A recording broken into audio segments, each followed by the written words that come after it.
വയനാട്ടിൽ കുറുവ ദ്വീപിൽ കാട്ടാന ആക്രമണത്തിൽ കൊല്ലപ്പെട്ട വനംവകുപ്പ് താൽക്കാലിക വാച്ചർ പോളിന്റെ സംസ്കാര ചടങ്ങുകളാണ് ഇപ്പോൾ പുൽപ്പള്ളി സെന്റ് ജോർജ് പള്ളിയിൽ നടക്കുന്നത്. ശുശ്രൂഷകൾക്ക് ശേഷം സെമിത്തേരിയിൽ സംസ്കാരം പൂർത്തിയാകുന്നു. സുർജിത്ത് അയ്യപ്പത്ത് ചേരുന്നുണ്ട് വിവരങ്ങളുമായി. സുർജിത്ത്, സർക്കാർ നൽകിയ ഉറപ്പുകൾ അത് ജനങ്ങൾക്ക് മുന്നിൽ വായിച്ച ശേഷം മാത്രമാണ് ആ മൃതദേഹം ഏറ്റുവാങ്ങുന്നത്, അല്ലെങ്കിൽ അത്തരത്തിൽ കടുത്ത നിലപാടുകളിലേക്കൊക്കെ ആളുകൾ പോകേണ്ടി വന്നു? വയനാട്ടുകാർ അങ്ങനെ അതിവൈകാരികമായി പ്രതികരിക്കുന്നത് നമ്മൾ ഇന്ന് കണ്ടതാണ്. പോളിൻ്റെ കുടുംബത്തിനുള്ള ഈ ധനസഹായത്തിന് അല്ലെങ്കിൽ ഭാര്യയ്ക്ക് ജോലി കടമേറ്റെടുക്കുക എന്നതിനൊക്കെ അപ്പുറത്തേക്ക് വയനാട്ടിലെ ജനങ്ങൾക്കാകെ സമാധാനമായി ഉറങ്ങാൻ കഴിയുന്ന, അവർക്ക് സമാധാനത്തോടെ പുറത്തിറങ്ങാൻ കഴിയുന്ന തരത്തിൽ ഈ വന്യജീവി ആക്രമണങ്ങളെ അല്ലെങ്കിൽ വന്യജീവികളെ തടയുന്നതിന് ജനവാസ മേഖലയിൽ നിന്ന് അകറ്റി നിർത്തുന്നതിനുള്ള നിർദ്ദേശങ്ങൾ, തീരുമാനങ്ങൾ എന്താണ് ഇന്നുണ്ടായത്? ഇതുമായി ബന്ധപ്പെട്ട് നൂതനമായ പദ്ധതികൾ വേണം. അതായത് കാടും നാടും വേർതിരിക്കുന്ന വിധത്തിലുള്ള കൃത്യമായ രീതിയിലുള്ള ആസൂത്രണത്തോടുകൂടിയ പദ്ധതിയാണ് നടപ്പിലാക്കേണ്ടത്. അത് റെയിൽ ഫെൻസിങ്ങോ അല്ലെങ്കിൽ ഹാങ്ങിങ് ഫെൻസിങ്ങോ കിടങ്ങോ അതുമല്ലെങ്കിൽ മതിലോ ആയി അത്തരത്തിലുള്ള വേർതിരിവ് കൃത്യമായി വേണം. അത് കാലങ്ങളായി ആളുകൾ ആവശ്യപ്പെടുന്നതാണ്. അതൊരു ബൃഹത് പദ്ധതിയാണ്. അത് വലിയ രീതിയിൽ പണച്ചെലവുള്ള പദ്ധതിയാണ്.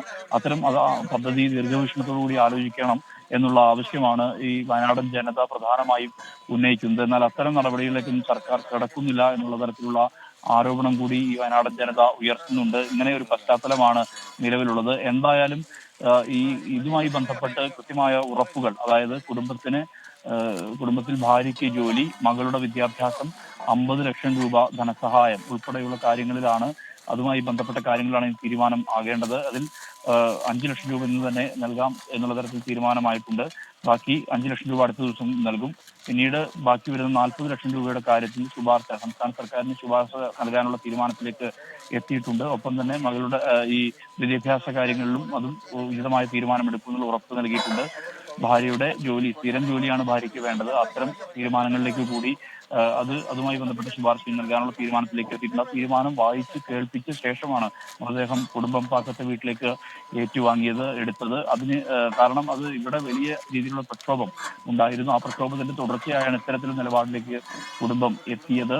എന്തായാലും വയനാടൻ ജനത അഭിമുഖീകരിക്കുന്ന ഏറ്റവും വലിയ ദുരവസ്ഥയുടെ പരിച്ഛേദമാണ് ഈ ഒരു സംഭവം. ഇനി ആർക്കും ഇങ്ങനത്തെ ഒരു സ്ഥിതി ഉണ്ടാകരുത് എന്നുള്ളത് തന്നെയാണ് അദ്ദേഹത്തിന്റെ കുടുംബവും വ്യക്തമാക്കുന്നത്. പക്ഷേ അനുദിനം വലിയ രീതിയിലുള്ള പ്രശ്നങ്ങൾ ഉണ്ടാകുന്നു. ഇന്നിപ്പോൾ ആ ഒരു ജീപ്പ്, ഒരു ഫോറസ്റ്റ് ജീപ്പ് ആക്രമിക്കപ്പെടുന്ന നിലയിലേക്ക് കാര്യങ്ങൾ മാറി. അതിന്റെ കാറ്റഴിച്ചു വിടുകയും അതിന്റെ ഷീറ്റ് വലിച്ചു കീറുകയും ഒപ്പം തന്നെ അതിന് മുകളിലേക്ക് കൊണ്ടുവന്ന് ഈ കടുവ പാതി നിന്നുപോയ കാളക്കൂറ്റിന്റെ ജഡം കൊണ്ടുവന്ന് ഇടുകയും ചെയ്യുന്ന സ്ഥിതി എല്ലാം തന്നെ നമ്മൾ കണ്ടതാണ്. മാത്രമല്ല പോലീസിനൊരു ഘട്ടത്തിൽ ലാത്തി ചാർജ് ചെയ്യേണ്ട അവസ്ഥയിലേക്ക് വരെ കാര്യങ്ങൾ എത്തിക്കുന്നു. അത്തരം വഴിയിലേക്ക് പ്രതിഷേധം വഴിമാറി പോകുന്ന നിലയിലേക്ക് കാര്യങ്ങൾ എത്തി. മാത്രമല്ല, തീർച്ചയായിട്ടും അത് കഴിഞ്ഞ കുറെ ദിവസങ്ങളായി അവർ അനുഭവിക്കുന്ന അരക്ഷിതാവസ്ഥയിൽ നിന്നുണ്ടായാണ് അത്രയും വലിയ രോക്ഷം. ഏതായാലും ആ മകൾ സോന ഇപ്പോഴും ആ കല്ലറയിലേക്ക് തിരിഞ്ഞു നോക്കി. കഴിഞ്ഞ ദിവസമൊക്കെ വൈകാരികമായി, അല്ലെങ്കിൽ ആ മരണത്തിന് ശേഷവും കഴിഞ്ഞ ദിവസം അജീഷിന്റെ മകൾ പറഞ്ഞത്, എനിക്കും ആവർത്തിക്കേണ്ടി വന്നല്ലോ എന്ന് പറഞ്ഞ സോന ഇന്ന് വിതുമ്പിക്കരഞ്ഞ് പിതാവിൻ്റെ കല്ലറയിലേക്ക് തിരിഞ്ഞു നോക്കി മടങ്ങിപ്പോകുന്ന കാഴ്ച കണ്ടു നിൽക്കേണ്ടി വരുന്നുണ്ട് നമുക്ക്. ഇനി അങ്ങനെ ഒരു സാഹചര്യം ഉണ്ടാവരുത് എന്നതാണ് വയനാട്ടുകാർ എല്ലാവരും ആവശ്യപ്പെടുന്നത്.